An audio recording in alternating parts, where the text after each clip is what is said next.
Going to give you my 2025 fantasy football tight end rankings. Going to talk about the top 20, go into more detail in the top 10, kind of like what we did yesterday with the quarterbacks. This is PPR rankings, by the way. As you can see on the screen here, there's an Excel sheet. You could download this Excel sheet at walterfootball.com to use in your fantasy football drafts. This is updated every single day. So at the end of the video, I'm actually going to show you how to do it. But you can go to walterfootball.com. It's one of the main links there, but I'll show you just in case you want to see it at the end. Before we get into it, please hit like, subscribe, comment below, share this video. Visit walterfootball.com for tons of content, including, in addition to this Excel sheet, you get fantasy football rankings, busts, sleepers, cheat sheets. You get NFL mock drafts for 2026 and 2027. NFL picks against the spread. By the way, we went 9-2-1 against the spread in the preseason. Great start. Can't wait for the regular season. Yeah, lots more on the site. It's all free, by the way. It's walterfootball.com.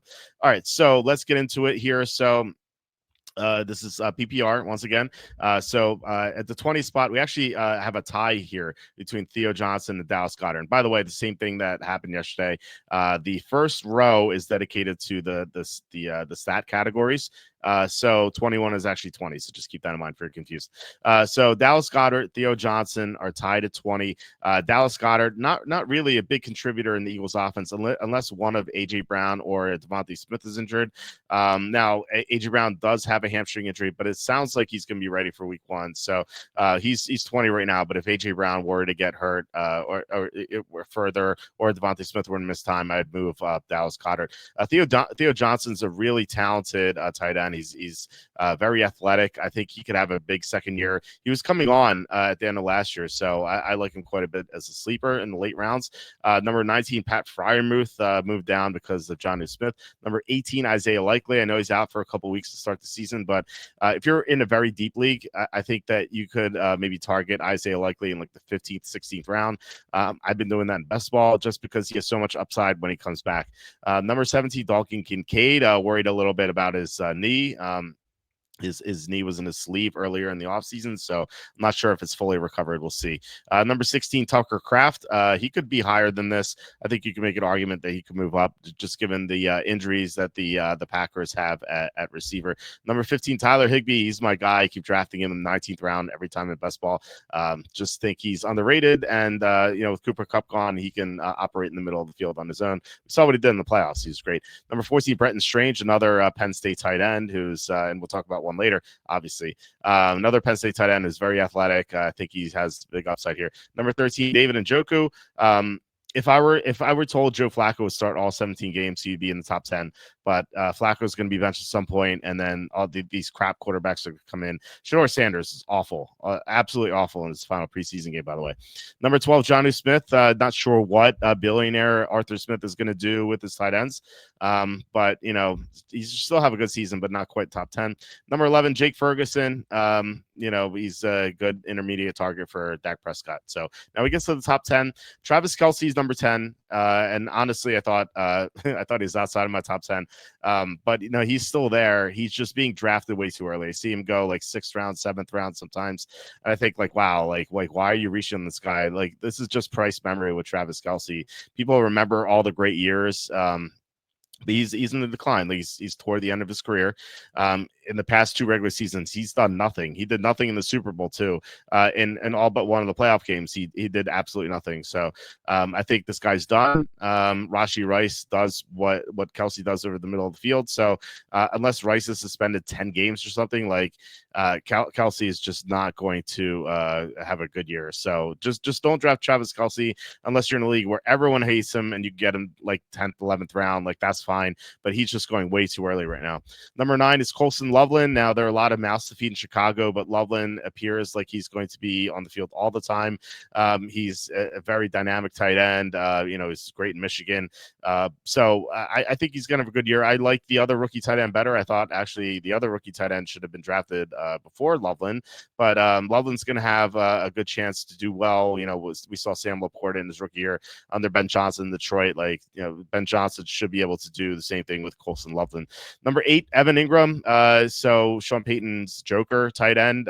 So that we always see Sean Payton's tight ends do great things unless he doesn't have a good one, like he didn't have one last year in Denver. But Evan Ingram could kind of pick up where Jimmy Graham left off in New Orleans. I don't think he's going to have the exact same impact because Cortland Sutton is just going to command so many targets. But Ingram could have a really good season. The issue with Ingram is that he just doesn't catch touchdowns for whatever reason. Maybe that changes this year under a new coach, but I don't know. I have my doubts. So in PPR, he's more valuable. And if this was standard, I think he'd be a little bit lower. Number 7, Mark Andrews. So likely he's out for a few weeks. Andrews should bounce back. He's not 30 yet. Seems like he's been in the NFL forever. He's not 30 yet, so I think he should have a good year. He started slowly last year because he's coming off injury. He just didn't look right, and then second half of the year he took off. There might be some touchdown regression, but given that he's going to be healthy all year, I think his stats outside of the end zone should do better. And really, he had the worst game of his career in the playoffs. He had 2 fumbles and a drop 2-point conversion that would have tied the game, and he just screwed up so many times. And if I'm Andrews, I'm just waking up every day and thinking, and just looking at myself in the mirror, just thinking like, man, I could do better than this. I really have to redeem myself. So he could really bounce back and have the best year of his career. I wouldn't be surprised if that happens. Number 6, Sam Laporta. He's going 6th round. That's a touch too early. I think he should probably go like 8th round. I just think that Detroit's offense is going to take a big hit this year. They lost Ben Johnson. They lost 2 interior linemen, one of the best centers in the NFL, and Frank Ragnow, and one of the replacements, Grant Glasgow, is hurt. So like they could have some serious issues blocking, and also they have the toughest schedule in the NFL. So there's so many red flags with Detroit. I think Sam Laporta should still have a good year, but there's just so many mouths to feed in Detroit. It's pretty tough to justify a 6th round pick on him. Number 5, TJ Hawkinson is another guy like Andrews who was injured at the beginning of last year, but he got healthier, and then he played well down the stretch, and now he's going to be healthy all year. So like Andrews, he should be able to have a great overall season. Minnesota's offense is going to be fantastic, and you have Justin Jefferson dealing with a hamstring, Jordan Addison suspended 3 games. Hawkinson could have a great start to the year if one or more of these receivers are out. Number 4, Tyler Warren. So this is higher than I imagine most people have him. I think Warren's going off the board as like the tight end 8 through 10. But I have him as a tight end 4. He's just such a great athlete. Another Penn State athlete. He's amazing. I think he's going to be the focal point of Indianapolis's offense. Like, they drafted him so highly for a reason. It's because they had nothing tight end for a long time, and they really don't have much at receiver. Josh Downs is pretty good, but he's injured right now. Michael Pittman is just okay. Alec Pierce is a good downfield threat, but he's not a reliable, consistent player. Tyler Warren is going to get so many targets, and we saw it in the preseason. They just, like, in the 2 games, they just peppered him with targets over and over again, no matter who the quarterback was. And I think Daniel Jones winning the job is going to be a really good thing for Tyler Warren, because every time Richardson would run, that's one fewer potential target for Warren. So Jones can run, but not nearly as much as Richardson. So I feel like Jones is going to lean on Warren a lot. And also as a bonus, Warren ran the tush push at Penn State, and Shane Steichen is very familiar with the tush push coming from the Eagles. So I think we're going to see some tush pushes, maybe not a lot, but I think Warren could score 2, 3, maybe 4 rushing touchdowns as a bonus. So he is pretty close to the number 3 tight end, who is George Kittle. The issue with George Kittle is that he is 32, so he's on the decline. He could drop off this year. I still think he could have 1 or 2 more good years, but that regression is coming at some point, so just don't get trapped into that. Kittle's going 4th round. I'd much rather have Tyler Warren in the 7th round. Just way more value. Number 2 is Trey McBride. So same sort of deal here. Trey McBride is a PPR monster, but he just doesn't catch touchdowns. And to get McBride, you have to take him in the 3rd round. At beginning of 3rd round, sometimes late 2nd, but usually beginning 3rd round.